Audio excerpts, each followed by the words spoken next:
Avec Tout le monde debout, Franck Dubosc passe à la réalisation. Et évidemment, le pitch est à dormir debout. Dubosc campe un dragueur invétéré qui se fait passer pour un handicapé afin de séduire une jeune femme en fauteuil jouée par Alexandra Lamy. J'ai rencontré le duo au Festival de comédie de l'Alpe d'Huez où le film était présenté hors compétition puisque son président n'était autre que Franck Dubosc. Et je vous rassure, tout le monde était très bien assis pour l'interview.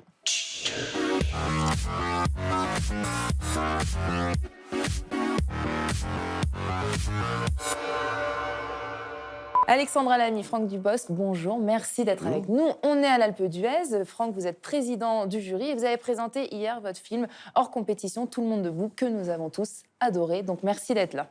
Ça devrait s'arrêter là. Oui, moi j'ai envie de alors, s'arrêter sur une note positive comme ça. Ouais. Non, mais on était super heureux parce qu'évidemment, hier, on avait le track. C'était la première fois qu'on présentait le film avec du public. Et on a été. D'ailleurs, même tu m'as dit qu'il y avait le monsieur Dusson qui a été obligé de monter le son de la. Ouais, j'avais le texte, le mec au son qui était avec le son, je suis obligé de monter le son très très fort parce qu'on n'entend plus le. Genre, il y avait trop de Et rire. quand même, j'ai mis OK. Ah bah, c'est génial, génial. Ma mère, elle est morte. Les clés de chez maman. Je pense qu'il aurait aimé qu'il y aille au moins une dernière fois. Je suis votre nouvelle voisine de palier. Je suis auxiliaire de vie. Je m'occupe de gens comme vous. Le jour comme moi. Ah bah oui. Mes parents font un barbecue dimanche. Je vous invite. Tu passes à l'acte comment? Je deviens Jésus. Je me lève, je marche, je m'en vais. Voilà. C'est Jocelyn. Oui, il est pas si vieux, qu'est-ce qu'on me raconte? Et moi, je suis la grande sœur. Ouais, voilà. Florence, ma sœur célibataire. Vous devez avoir 1000 trucs à vous dire, hein, entre Parisiens. Quelle a été votre réaction quand Franck vous a proposé ce rôle? Alors d'abord, j'étais extrêmement touchée que Franck vienne me proposer le rôle parce qu'on se connaissait un petit peu, mais pas énormément. Et qu'il vienne me chercher, j'étais extrêmement flattée. Je me suis dit, waouh! Et puis j'ai lu le scénario, j'ai trouvé ça extrêmement audacieux.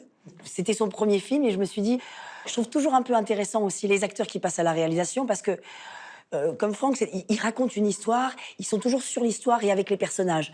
C'est pas la technique qui prend le dessus sur le film. Alors à la titubation? Alors à la titubation. Franck, pourquoi maintenant pour réaliser votre premier long métrage? Et pourquoi cette histoire? Oh, tout le monde me demande, c'est difficile parce que c'est la conjonction de plein de trucs en fait, du mensonge, du handicap, parce que j'ai ma maman qui est dans une chaise maintenant, mais même d'autres personnes. Et puis l'amour, moi j'aime aussi les histoires d'amour. Alors j'aime la comédie, j'aime les histoires Parce que d'amour. c'est une comédie romantique. Oui, et puis me dire, je voudrais voir comment ça fait sur le trottoir de personnes dans les films comédie romantique qui marchent toujours à New York, tu sais, main dans la main, avant de se faire un bisou et puis de monter dans le truc. Je me suis dit, il y a 2 chaises, comment ils font pour s'embrasser déjà? Et je me suis dit, il y a plein de. Mais C'est-à-dire qu'il y a le ressort comique et l'émotion. Et c'est aussi votre c'est un marque film de où on peut fabrique. mettre les deux en même temps. Parce que d'abord, si c'était pas une comédie, je me serais pas autorisé à réaliser parce que il y a des gens qui m'aiment bien, et ceux-là, il faut que je leur donne ce qu'ils aiment bien de moi. C'est pas le Franck triste qu'ils aiment, c'est celui qui les fait rire. Donc il faut que je donne ça aussi. Et puis moi, j'aime être celui-là. Et Alexandra, juste un mot quand même sur votre prestation, parce que vous jouez donc en fauteuil tout le film. Comment vous avez abordé ce rôle? Comment vous êtes préparée? J'ai travaillé évidemment 3 mois en amont j'avais demandé à la production d'avoir un fauteuil pour d'abord chez moi, qui est impossible en fait, donc ça a été un enfer. On se rend compte de beaucoup de difficultés. Ah mais oui, mais en même temps, on se rend compte de plein de difficultés et voilà, on est encore un petit peu en retard là-dessus. Et puis l'handisport tennis que j'ai travaillé énormément avec Emmanuel d'ailleurs qu'on voit dans le film, qui est championne de France, qui a fait les JO, etc., qui m'a Votre énormément adversaire. montré, voilà. Et puis j'ai travaillé pendant bien 3 mois. C'est rien, moi, elle est comment? Elle est intéressante, elle est belle, il y a quelque chose. Oh Jocelyn, Ah, Florence. vous êtes assis sur ma chaise?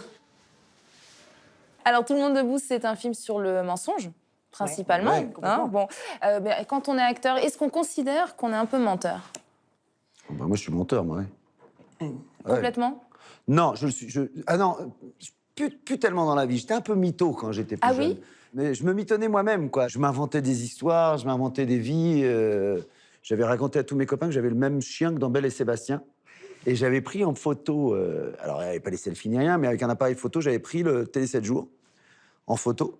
Et je le montrais aux copains, mais quand t'es petit, tu y crois. Donc les copains voyaient une photo prise d'une autre photo donc très mal, avec le flash, tu sais, qui rebondit sur, Ah, je vois très bien sur sur le la papier photo, glacé. c'est super nul. Et avec un petit peu d'écriture sur le côté. Il dit, mais il vit où ton chien? Parce qu'il y avait de la neige sur la photo. Je dis, Bah, mais il la vit à la montagne. montagne, chez mon grand-père. Chez mon grand-père, à la montagne. Mais je m'inventais des trucs, ouais. Mais non, moi, c'est marrant parce que je mens très très mal. En fait, le problème qu'il y a, c'est que je mens très rarement parce que je ne me souviens plus de ce que j'ai dit. Ouais. Et oui, après, on se Et prend les donc, pieds je dans me le prends les mensonge. pieds et c'est un enfer. Donc, je me dis que parfois, voilà, c'est mieux de dire les choses. Donc, non, je mens très peu. Après, quand on parle de mensonges, il y a aussi, voilà, une façon de Plein de dire. mensonges, oui, Oui, il y a c'est des plein de petits, petits mensonges mensonges qui différents, font bien que, sûr. qui sont pas vraiment des mensonges, c'est aussi de la délicatesse. Par Mais exemple, sinon, non. on parle pas de votre tenue. Non, bah, vaut mieux pas. C'est une façon de. Et Bah, si on en parlait, on Il est dirait quoi, par horrible. exemple? Non, mais je sais. non, bah. mais c'est la tenue des frères Bogdanov. Merci à tous les deux. Merci à vous. Un petit chicha face à la caméra.